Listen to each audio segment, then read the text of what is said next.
আজকে মহান শুক্রবার। শুক্রবার মানেই যেন ঈদের দিন, একটু ঘোরাঘুরি না করলে কি আর হয়। তো ইতিমধ্যে এক বড় ভাই চলে এসেছে, নুর ইসলাম ভাই আমাদেরকে নৌকা নিয়ে ঘোরাবে। তো নৌকায় ঘুরতে হলে আমাদেরকে যেতে হবে নদীর পাড়। তো প্রথমেই আমরা একটা অটো নিয়ে সেই বিখ্যাত সাজেদা পার্কের জ্যাম ঠেলে চলে যাচ্ছি তুরাগ নদীর তীরে।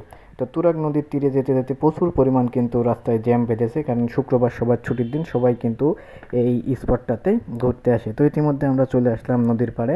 নদীর পাড়ে আসার পর দেখি ভয়ঙ্কর একটা পরিবেশ, সবাই যে যার মতো নৌকা ট্রলার ভাড়া করে গেছে, এবং রাস্তাও কিন্তু প্রচুর পরিমাণে ভিড়ের মধ্যে চলে আসলো জলিল।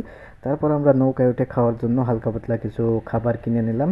তো এর মধ্যে আবার আমাদের নূর ইসলাম ভাইয়ের ছেলে, মানে আমাদের ছোট্ট ভাতিজা, ভাই ধরেছে খেলনা কিনবে। তো তার জন্য খেলনার পর্ব শেষ করে এখন আমরা চলে যাচ্ছি নৌকা ঠিক করে নদীতে ভ্রমণ করার জন্য। তো ইতিমধ্যে আমরা নৌকা নিয়ে নদীতে নেমে গেছি এবং অসাধারণ কিন্তু একটা ভিউ দেখতে পাচ্ছেন।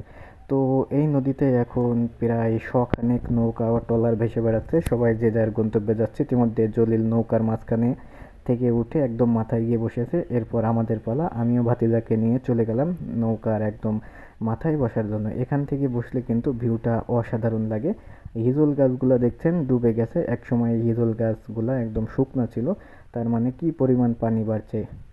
তো বিকালের ভিউটা কিন্তু অসাধারণ লাগে। তো আজকের মতো আমাদের নৌকা ভ্রমণ শেষ, এখন আমরা পাড়ের দিকে নৌকা বেরিয়ে নিয়ে চলে যাচ্ছি।